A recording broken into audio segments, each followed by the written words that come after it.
আমরা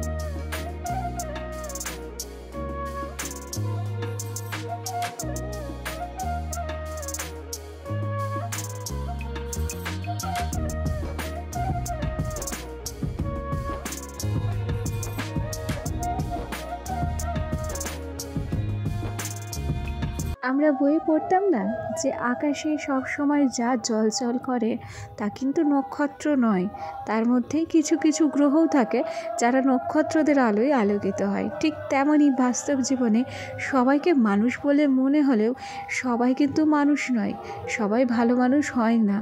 কিছু মানুষ আছে যারা মুখোশধারী হয়, ভালো মানুষের আড়ালে তাদের খারাপ রূপটা কিন্তু কোনো না কোনো সময় প্রকাশ হয়েই যায়।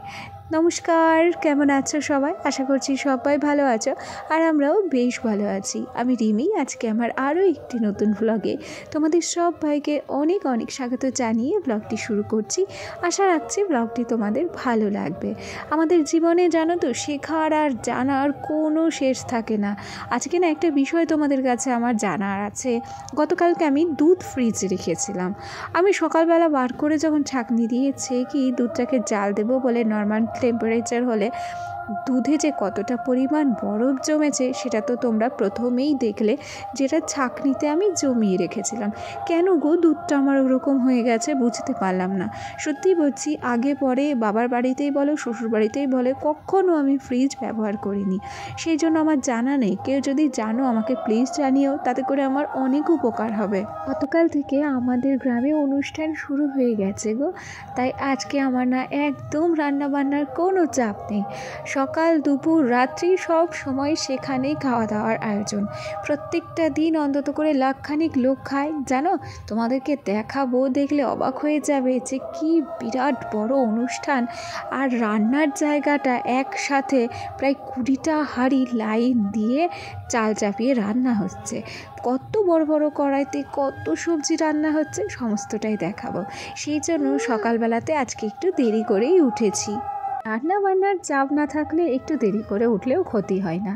ওই রান্নাবান্নাটা নেই, সেই জন্য ধীরে সুস্থে ঘরের সমস্ত কাজকর্ম সেরে তারপর স্নান করব, রেডি হব, আর চলে যাব আমাদের গ্রামের অনুষ্ঠান বলে কথা। যেমন দুর্গাপুজোর জন্য বাবার বাড়ি যাওয়ার জন্য চেয়ে থাকি, ঠিক তেমনই মাঘ মাসে সরস্বতী পুজো আসলে গ্রামের অনুষ্ঠানের জন্য একদম আনন্দে আত্মহারা হয়ে যায় আমরা। এই 3টে দিন আমরা যেন বাড়িতেই থাকি না, সব সময় ওই জায়গাতেই থাকি। তবে এখন যেহেতু বাচ্চা কাচ্চা হয়ে গেছে, ছেলেপিলে সামলানোর ভীষণ ঝামেলা, তাই কি হয় বলো তো, যেতে একটু লেট হয়। আর রাত্রিবেলা আসার জন্য মনটা ছটফট করে। সারাদিনের ক্লান্তি ওই রাত্রিবেলা একটু বিছানাতে না শুলে আর ভালো লাগে না। তবে আগে যখন বাচ্চা কাচ্চা হয়েছিল না, তখন একদম ফুল এনার্জি নিয়ে সকাল থেকে রাত পর্যন্ত মেলাতে ঘুরতাম, আর তখন এত এক্সট্রা কাজও ছিল না জানো। যাই হোক, তোমাদের সঙ্গে গল্প করতে করতে গ্যাসটাকে কিন্তু আমি খুব সুন্দর করে মুছে নিয়েছি। আজকে পুরো গ্যাসের বার্নারগুলো তুলে তুলে পরিষ্কার পরিচ্ছন্ন করেছি। গতকাল রাত্রে রুটি করেছিলাম, সেই আটার গুঁড়োগুলো ছিল সেগুলোকে পরিষ্কার করলাম, আর তারপরে বার্নারের সমস্ত কিছু চেঞ্জ করে নিয়েছি। আর সোনার জন্য একটু সুজি বসিয়েছিলাম, গতকালকের দুধ ছিল সেই দুধটা দিয়ে। আর তারপর এখন আগেভাগে সোনাকে খাইয়ে নেব। ওর বাবির ব্রাশটা করা হয়ে গেছে বলবো না, ওর বাবি ব্রাশ করছে। ওর বাবি ব্রাশ করলে তারপর ধীরে সুস্থে চাটুকু বানিয়ে নেব, আর তারপর একসাথে বসে চা খাবো। সোনাকে একটু হালকা করে দুধ দিয়েছি, তার ভেতরে সুজি আর শেষে না কমপ্ল্যান মিশিয়ে দিয়েছি। আমার ছেলেকে যদি সুজির মধ্যে একটু কমপ্ল্যান মিশিয়ে দেওয়া যায়, যেহেতু কেশর বাদামের একটা সুন্দর ফ্লেভার আছে, সেই গন্ধে গন্ধে ও সুজিটাকে খেয়ে নেয়। এমনি নর্মাল সুজি রান্না করে দিলেও খায়। মোটামুটি সব রকম খাইয়েই ছেলেটাকে অভ্যাস করিয়েছি। তবে মাছ ছাড়া ও একদম ভাত খেতে চায় না। সত্যি কথা বলি, এই যে 3টে দিন অনুষ্ঠান চলবে, 3টে দিন পুরো গ্রামে নিরামিষ রান্না হবে। সেখানে আমার ছেলেকে যে কীভাবে খাওয়াবো সেটাই এখন চিন্তা ভাবনার বিষয়। তবে মোটামুটি পাঁপড় ভাজা থেকে শুরু করে আলু ভাজা, কোনো একটা ভাজাভুজি হলে ওকে কিন্তু একটু ভুলিয়ে ভালিয়ে খাইয়ে দিতে পারবো। গল্প করতে করতে এই যে দুজনে মিলে একটু চা খেয়ে নিচ্ছি, ওইদিকে ওর হাতটাকে একটু দেখছি, হাতের গিটমিটগুলো না সমস্ত কিছুই ভুলে গেছে।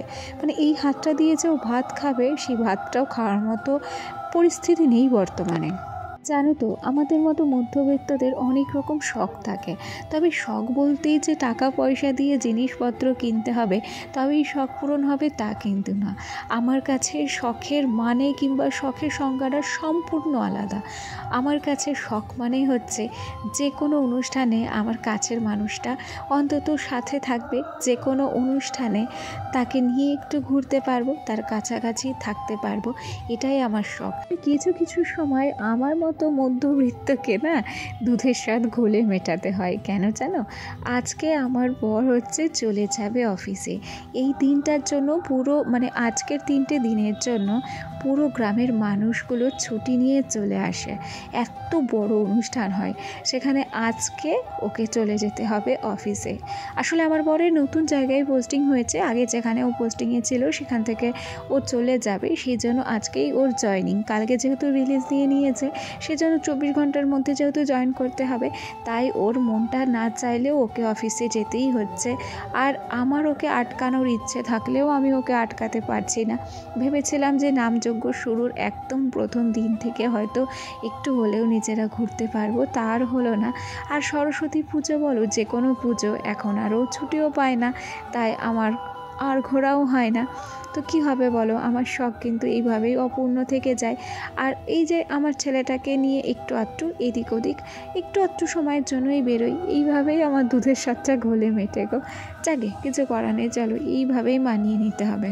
যাই হোক, গল্প করতে করতে তোমাদের সঙ্গে কথা বলতে বলতে চাটুকু তো খাওয়া হয়েই গেছে, আর তারপরেই কিন্তু বিছানাটাকে সুন্দর করে গুছিয়ে নিয়েছি। এখন কাজের ফাঁকে ফাঁকে আলনাটাকে আমি সুন্দর করে গুছিয়ে নিয়েছি। মোটামুটি যতই অনুষ্ঠান হোক, ঘর তো আমার অগোছালো হবেই, আর কষ্ট হলেও ঘরটাকে তো আমাকে গুছিয়ে রাখতে হবে। এই যে দেখো, সকালবেলা ও আজকে নিয়ে এসেছিল পেটাই পরোটা। দেখো, একেবারে সকালবেলায় তো খেতে চলে যাওয়া যায় না, বিরাট বড় নামযজ্ঞ চলছে, সেখানে পুজো আচ্ছা চলছে, আর সেখানে আচানে চলে যাব তা তো হয় না। তাই স্নান করতে রেডি হতে, সোনাকে স্নান করিয়ে রেডি করাতে মোটামুটি এখন ঘড়ির কাঁটায় বাজছে 1টা। যেহেতু গ্রামের অনুষ্ঠান আর গ্রামেরই বউ, সেহেতু একটু শাড়ি না পরলে মানায় না। এই যে একটা লাল সাদা সুতির ছাপা শাড়ি আমাকে পরতে দেখেছো, এটা আজ থেকে 9 বছর আগে বিয়ের সময় পেয়েছিলাম।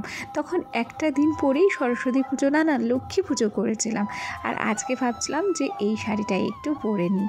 আর আগামীকাল কিংবা পরশু দিন, যেদিন শেষের দিন, সেদিন কিন্তু আরও একটা শাড়ি হয়তো পরতে পারি, অবশ্যই তোমাদের সঙ্গে শেয়ার করব।